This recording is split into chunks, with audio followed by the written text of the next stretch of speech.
声和呐喊声已经告诉我们。所以在这里特别感谢大家对我们的支持。今晚的长沙站是我们小百花2024春季的全国巡演的收官演出，一路我们走过了15个城市，演出了34场。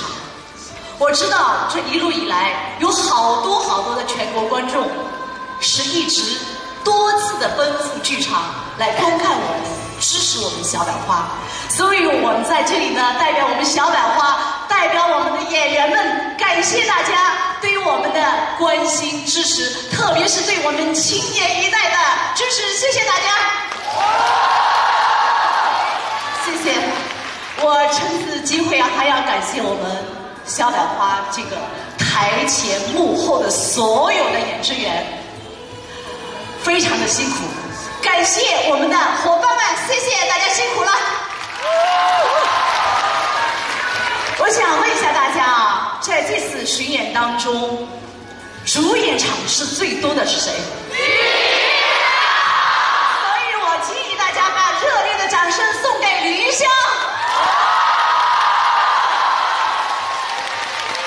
谢谢。除了我们的演员，大家非常的关注，非常支持。我想在这里告诉大家，除了演员，还有我们幕后的演职员们，比如说我们的乐队，还有特别是我们的舞美队。这次的这个全国巡演当中，我们舞美队装台、拆台、演出，几乎没有一天是休息的，所以非常辛苦。我们用热烈的掌声，我们代表我们所有的观众和演职员，感谢我们的舞美，谢谢大家。谢谢。朋友们，那么我们今天的演出，这次的巡演，我们要给大家说再见了。当然，小百花的演出，小百花驻场演出依然在继续，所以在这里欢迎大家来浙江、来杭州。